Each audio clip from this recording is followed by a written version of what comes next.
আসসালামু আলাইকুম প্রিয় দর্শক, আমি হাসিব মারজান আপনাদের সবাইকে আমন্ত্রণ জানাচ্ছি চ্যানেল আই সংবাদে। আর বিস্তারিত সংবাদের শুরুতেই জানিয়ে দিচ্ছি সুপারফ্রেশ ফর্টিফাইড সয়াবিন তেল সংবাদ শিরোনামগুলো।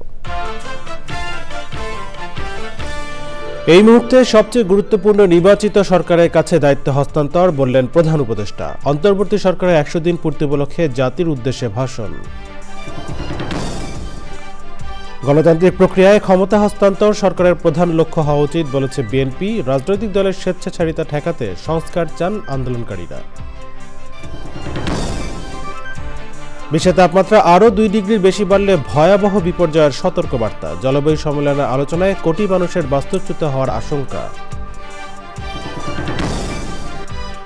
এবং লেবাননে ইসরায়েলি হামলায় হিজবুল্লাহর মুখপাত্র আফিফ নিহত। ইসরায়েলের সামরিক ঘাঁটিতে মিসাইল ও ড্রোন হামলার দাবি হিজবুল্লাহর।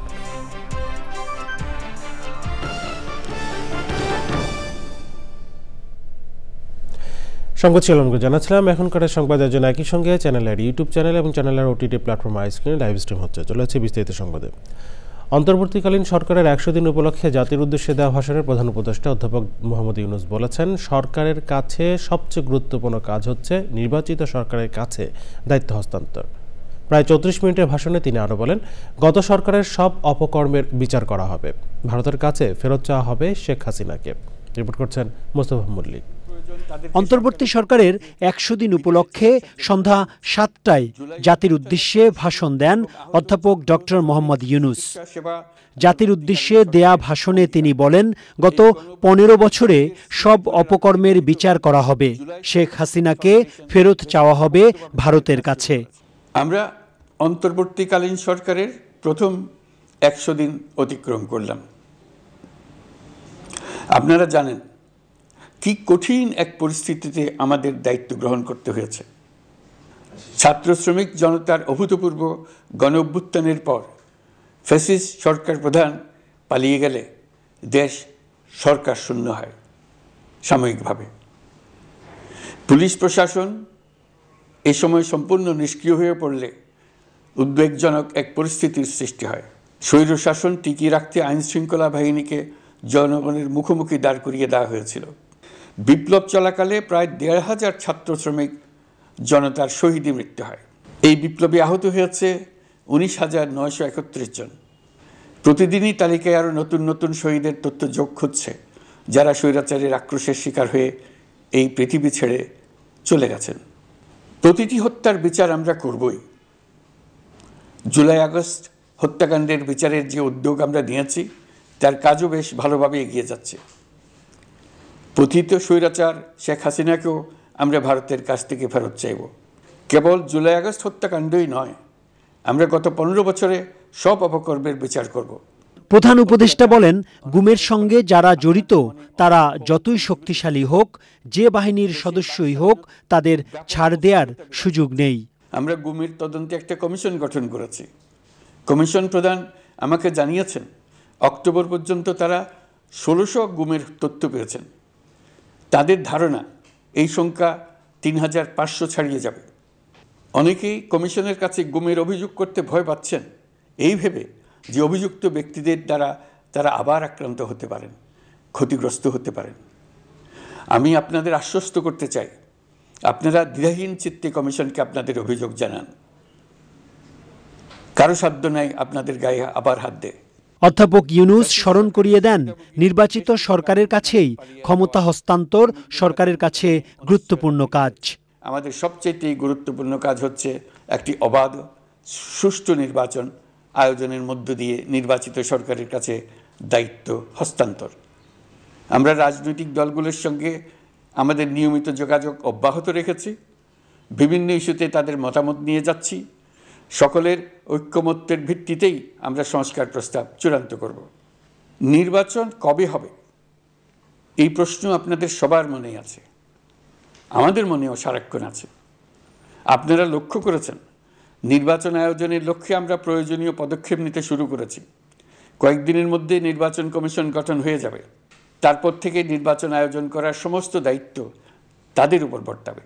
নির্বাচন নিয়ে আপনাদের সকল বক্তব্য বিনা দ্বিধায় বলতে থাকুন, আপনার মনের কথা তুলে ধরুন। আমার অনুরোধ, সংস্কারের কথাটাও একই সঙ্গে বলুন, সংস্কারকে পাশ কাটিয়ে যাবেন না।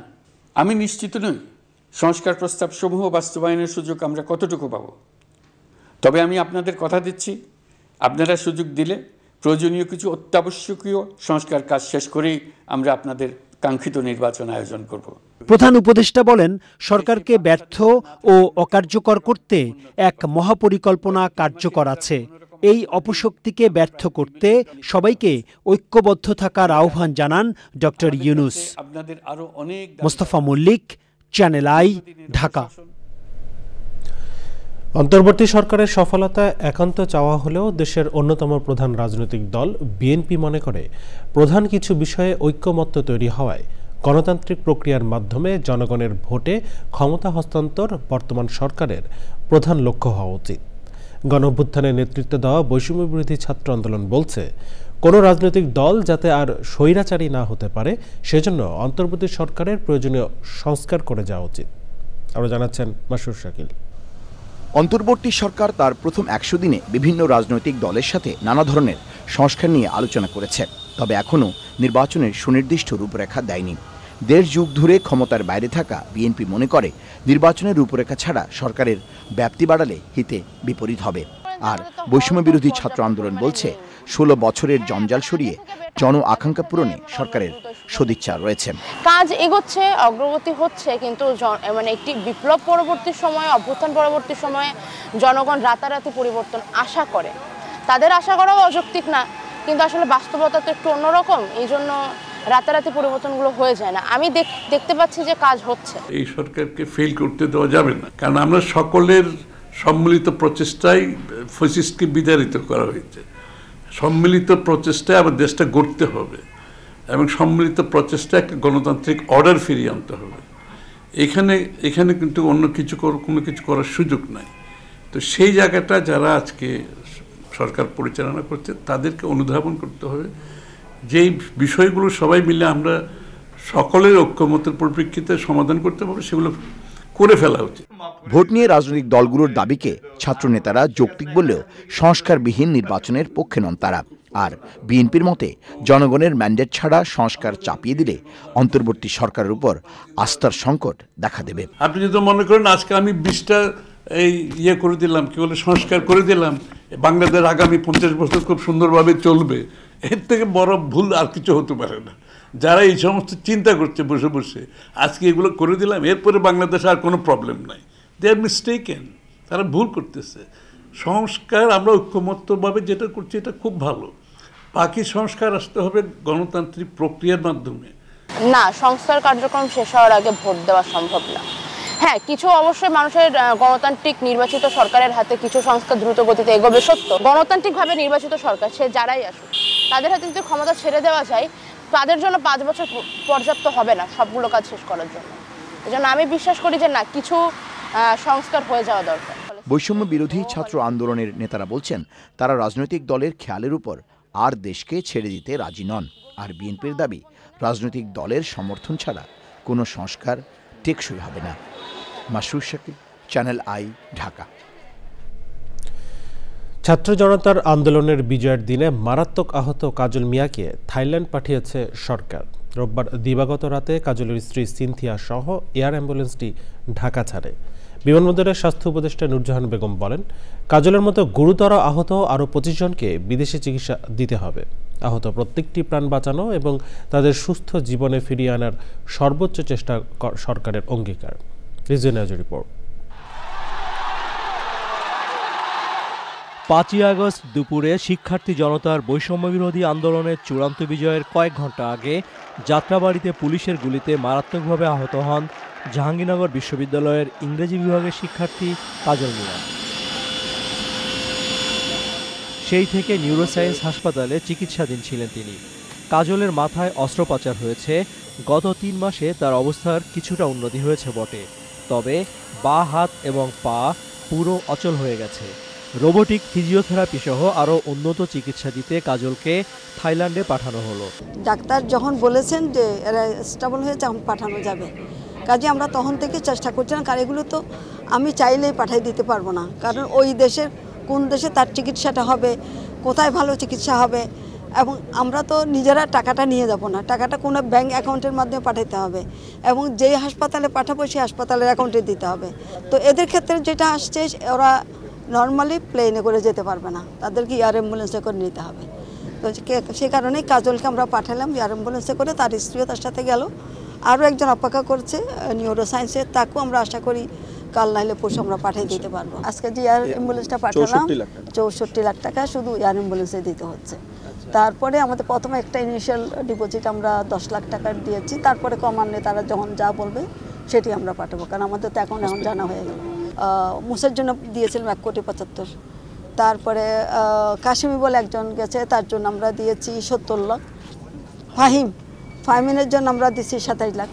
তাদের তার ইয়ের থেকে যেটা বলেছে তাদের জন্য আমাদের আরও অনেক টাকা দিতে হবে। তো যখন এগুলো কন্টিনিউয়াস প্রসেস, এটা আমরা ঠিক বলতে পারবো না যে কত টাকা পর্যন্ত লাগবে। কাজল সহ 5 জনকে থাইল্যান্ড এবং সিঙ্গাপুরে পাঠানো হয়েছে, জানান স্বাস্থ্য উপদেষ্টা।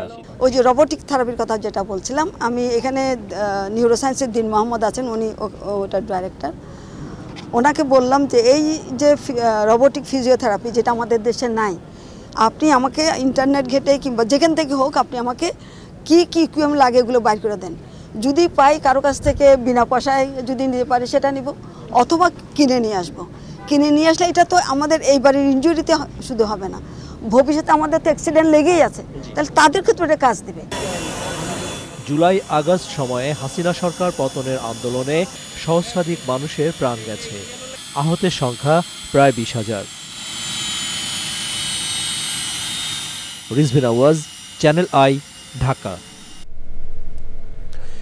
বিশ্বের তাপমাত্রা 2 ডিগ্রি সেলসিয়াসের বেশি বৃদ্ধি পেলে ভয়াবহ বিপর্যয় অনিবার্য বলে জানিয়েছেন বিশেষজ্ঞরা।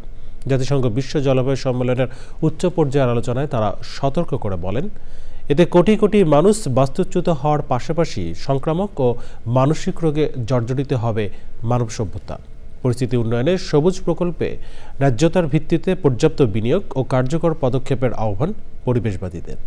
আজারবাইজানের বাকু থেকে আলিমাল রাজির রিপোর্ট।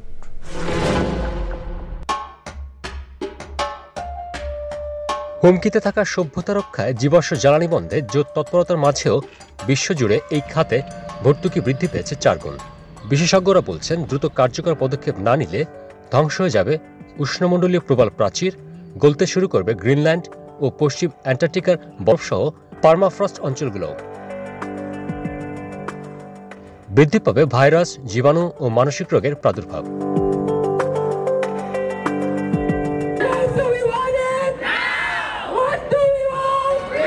এমন পরিস্থিতিতে নির্গমন বন্ধের পাশাপাশি উষ্ণায়ন প্রতিরোধে লাগাতার বিক্ষোভ সহ নানা কর্মসূচি পালন করছেন পরিবেশবাদী ব্যক্তি ও সংগঠন।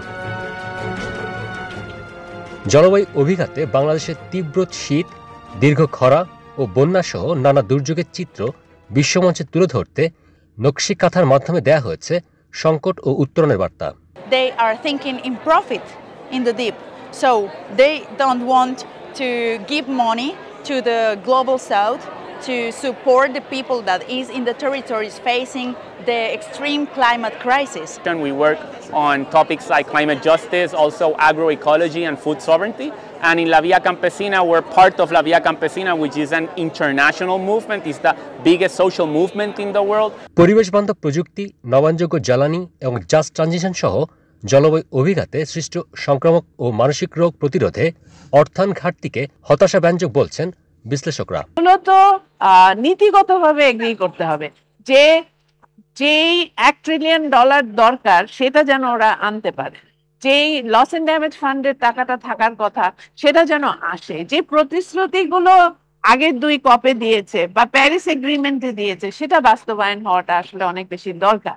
ওরা বলছে আমরা 100 বিলিয়ন দিয়েছি, আর আমরা বলছি আমরা ওডিএ ওভারসিজ ডেভেলপমেন্ট অ্যাসিস্ট্যান্ট যেটা ছিল একটা দেশকে যে সহায়তা করতে, ওই টাকাটা যদি বাদ নেই তাহলে 20-30 বিলিয়নের ডলার হয়নি। এখানে তো অনেক ধরনের পারপাস আছে। শুধু 2022 সালে বাড়তি তাপজনিত কারণে 68,000 মানুষের মৃত্যুর ঘটনা চোখে আঙ্গুল দিয়ে দেখিয়ে দেয় পরিস্থিতির ভয়াবহতা। এমন বাস্তবতায় দ্রুত কার্যকর পদক্ষেপের আহ্বান পরিবেশবাদীদের। একটি একটি করে 29টা ক্লাইমেট চেঞ্জ কনফারেন্স হয়ে গেল বিভিন্ন দেশে। আমরা তো আশায় থাকি যে ভালো কিছু হবে এই ক্লাইমেট চেঞ্জ কনফারেন্স থেকে। হাই লেভেল সেগমেন্ট মিটিং এবং অন্যান্য নেগোশিয়েটররা তুলে ধরেন। ফলের বাইরেও নানা অ্যাক্টিভিস্ট তো অনেক কিছু জোরালোভাবে তুলে ধরেন। ক্লাইমেট চেঞ্জের কারণে নানাভাবে দুর্দশায় পড়ছি, এটা কিন্তু একটা নীরব ঘাতক হিসেবে আমাদের ক্ষতি করছে, যেটা আমরা কিন্তু বুঝতে পারছি না এমনি স্বাভাবিকভাবে। এবং ফসিল ফুয়েলের কারণে যে ধরনের কার্বন ইমিশন হচ্ছে এবং নানা ধরনের সমস্যা হচ্ছে, সেটাও কিন্তু এখানে অ্যাক্টিভিস্টরা তুলে ধরছেন। তবে খুবই সম্মুখ গতিতে আগাচ্ছে এই ক্লাইমেট চেঞ্জ কনফারেন্স প্রতিবার। তো এবারও আমরা আশা করি হয়তো ভালো কিছু হবে, সেটা বোঝা যাবে 22 তারিখের পরে যে এটা কোন পর্যায়ে শেষ হলো। বিশ্বজুড়ে ধীরে ধীরে নবায়নযোগ্য শক্তির বিস্তার ঘটলেও ব্যবহার কমেনি জীবাশ্ম জ্বালানির ব্যবহার। প্রাকৃতিক দুর্যোগে উদ্বেগ ও বিষণ্ণতায় নানা শারীরিক ও মানসিক জটিল রোগে আক্রান্ত হচ্ছেন মানুষ। পরিস্থিতি উন্নয়নে পরিবেশবান্ধব বিনিয়োগে অগ্রাধিকার দেওয়ার পাশাপাশি প্রয়োজন সমন্বিত উদ্যোগ। আজারবাইজানের বাকু থেকে আলিম আল রাজি, চ্যানেল আই। দেখছেন চ্যানেলের সংবাদ। এ পর্যায়ে নিয়ে নিচ্ছি বিরতি, আর বিরতির পর জানিয়ে ফিরব। জোড়াতালি দিয়ে চলছে বিসিবি, মন্তব্য ক্রীড়া উপদেষ্টার। বাফুফে সহ সব ফেডারেশনকে। ফিরেলাম বিরতির পর, স্বাগত আর একবার চ্যানেল আই সংবাদে। সামাজিক যোগাযোগ মাধ্যমে ছড়িয়ে পড়া এক ভিডিও কথোপকথনে শোনা গেছে রংপুর মহানগর বিএনপির আহ্বায়ক বৈষম্য বিরোধী আন্দোলনে আহতদের দিয়ে নিরীহদের আসামি করিয়ে মামলার মাধ্যমে হয়রানি করছেন। এমন ঘটনায় দলের ভাবমূর্তি ক্ষুণ্ণ হচ্ছে বলে মন্তব্য করেছেন স্থানীয় বিএনপির অন্য নেতারা।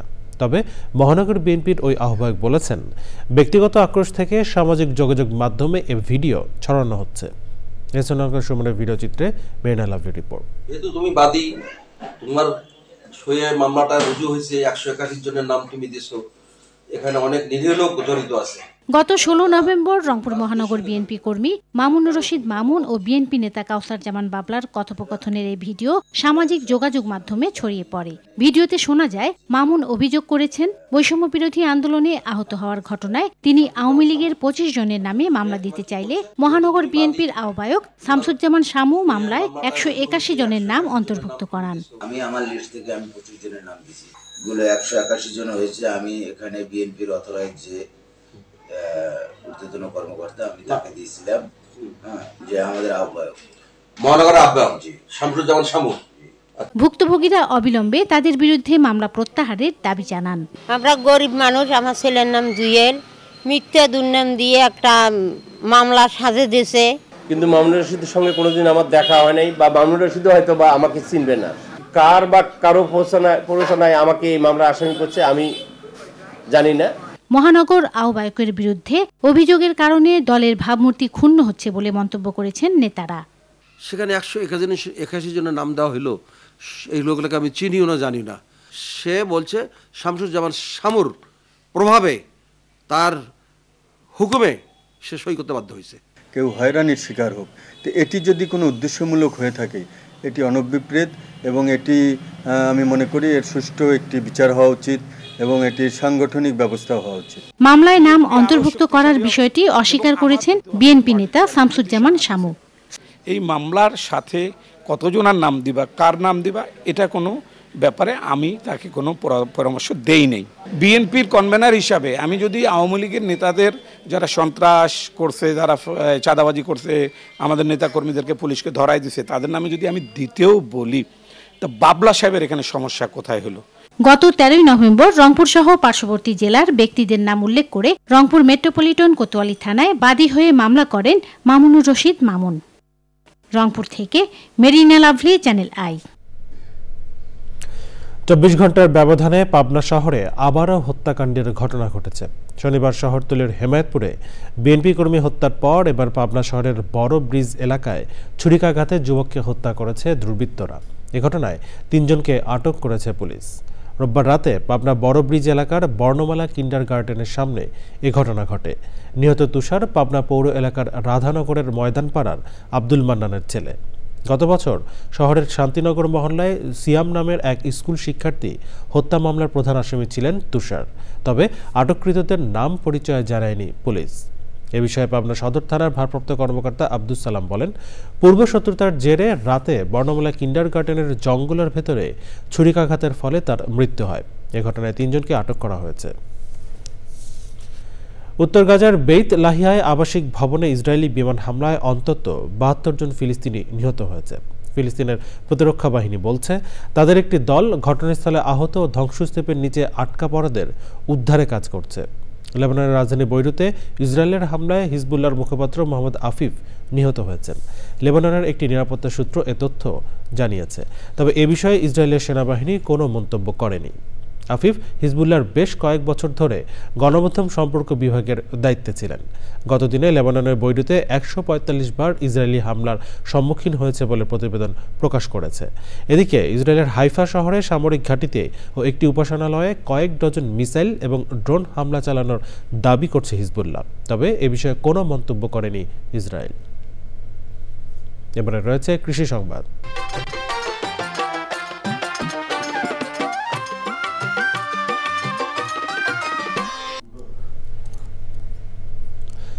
মেহেরপুরে আগাম শীতকালীন টমেটোর চাষ করে লাভবান হচ্ছেন চাষি। আধুনিক কৃষি প্রযুক্তি ব্যবহার করে টমেটোর ভালো ফলনের পাশাপাশি টমেটোর বাজার দর ভালো পাওয়ায় আর্থিকভাবে সমৃদ্ধ হচ্ছেন টমেটো চাষিরা। বর্তমান বাজার দর ঠিক থাকলে লক্ষাধিক টাকার টমেটো বিক্রির আশা চাষিদের। মেহেরপুর প্রতিনিধি গোলাম মুস্তাফার রিপোর্ট। নিরাপদ সবজি উৎপাদন এবং সুষম সার ব্যবস্থাপনা প্রযুক্তির মাধ্যমে মালচিং পদ্ধতিতে আগাম শীতকালীন টমেটো চাষ করে সফলতা পাচ্ছেন চাষি। উন্নত বীজ ও আধুনিক প্রযুক্তি ব্যবহারের ফলে টমেটোর ফলনও ভালো হচ্ছে। মালচিং পেপার ব্যবহার করে আমরা যে চাষাবাদগুলো করছি, এখানে আমাদের আগের তুলনায় প্রায় 4 গুণ বেশি লাভ হচ্ছে। গত বছর আমি 1 বিঘা জমিতে টমেটো চাষ করছিলাম, সমস্ত খরচ মিলে আমাদের 1 বিঘা জমিতে 50 থেকে 55 হাজার টাকা খরচ হয়েছিল। সেই জায়গাতে আমরা প্রায় 4 লাখ টাকার উপরে টমেটো বিক্রি করি। আগামী 3 থেকে 4 মাস পর্যন্ত এই টমেটোর ফলন পাওয়া যাবে বলছেন চাষিরা। 1 বিঘা আছে, তেমন করেন এই চাষটা ভালোই লাভবান হচ্ছে, বুঝছেন।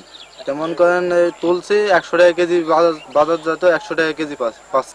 আমরা এগুলো বাজারজাত করছি 100 টাকা, 105 টাকা এরকম কেজি আমরা এখন বেচা কেনা করছি। গতবার তো আপনার 60 টাকা কেজি ছিল, 70 থেকে শুরু করে এলাম গতবার। এবারটা 100 থেকে কাঁচাই শুরু করছি, হয়তোবা আরো বেশি হতে পারে, আমরা আরো লাভজনক বেশি হবে। আগাম শীতকালীন টমেটো চাষে ভালো ফলন পাওয়ার বিষয়ে চাষিদের পরামর্শ ও বিভিন্ন সহায়তা দিচ্ছে কৃষি বিভাগ। কৃষির যত আধুনিক প্রযুক্তি যেগুলো আছে, এখানকার কৃষকরা আমাদের সাথে সরাসরি সম্পৃক্ত থেকে তারা আমাদের প্রযুক্তিগুলো ব্যবহার করে সর্বোচ্চ ফলন নিশ্চিত করছে। পাশাপাশি এলাকার অন্যান্য কৃষকরা এদের কর্মকাণ্ড দেখে উদ্বুদ্ধ হয়ে আরও চাষির সংখ্যা দিন দিন বাড়ছে। মেহেরপুর থেকে গোলাম মোস্তফা, চ্যানেল আই। এখন দেখবেন প্রকৃতি সংবাদ।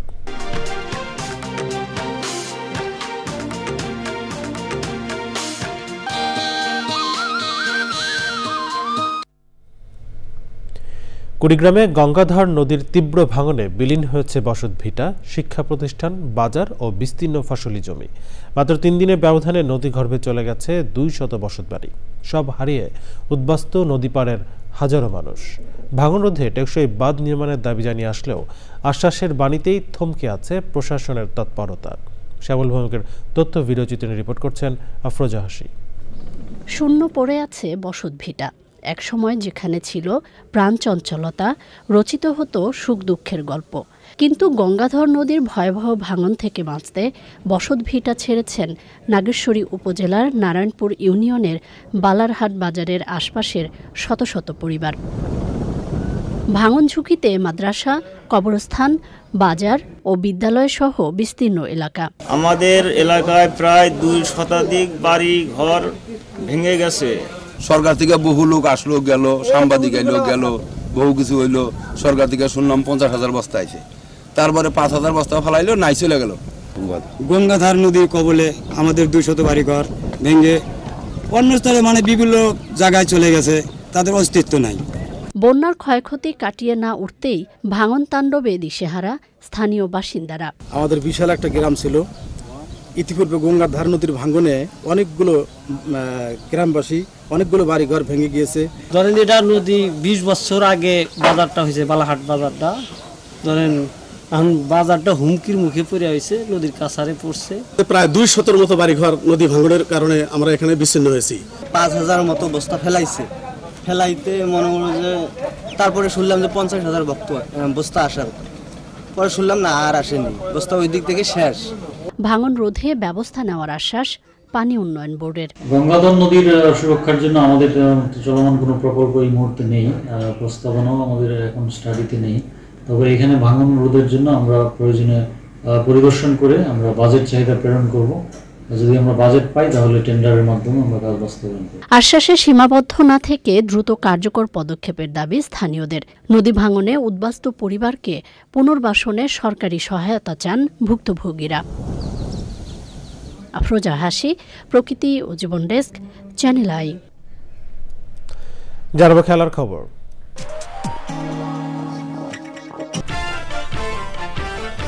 এই মুহূর্তে সবচেয়ে গুরুত্বপূর্ণ নির্বাচিত সরকারের কাছে দায়িত্ব হস্তান্তর, বললেন প্রধান উপদেষ্টা। অন্তর্বর্তী সরকারের 100 দিন পূর্তি উপলক্ষে জাতির উদ্দেশ্যে ভাষণ। গণতান্ত্রিক প্রক্রিয়ায় ক্ষমতা হস্তান্তর সরকারের প্রধান লক্ষ্য হওয়া উচিত, বলেছে বিএনপি। রাজনৈতিক দলের স্বেচ্ছাচারিতা ঠেকাতে সংস্কার চান আন্দোলনকারীরা। বিশ্বের তাপমাত্রা আরও 2 ডিগ্রি বেশি বাড়লে ভয়াবহ বিপর্যয়ের সতর্কবার্তা। জলবায়ু সম্মেলনের আলোচনায় কোটি মানুষের বাস্তুচ্যুত হওয়ার আশঙ্কা। এবং লেবাননের ইসরায়েলি হামলায় হিজবুল্লাহর মুখপাত্র আফিফ নিহত। ইসরায়েলের সামরিক ঘাঁটিতে মিসাইল ও ড্রোন হামলার দাবি হিজবুল্লাহর।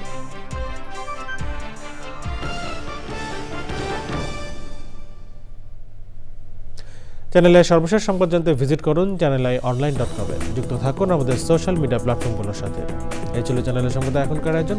এতক্ষণ সাথে থাকার জন্য ধন্যবাদ সবাইকে।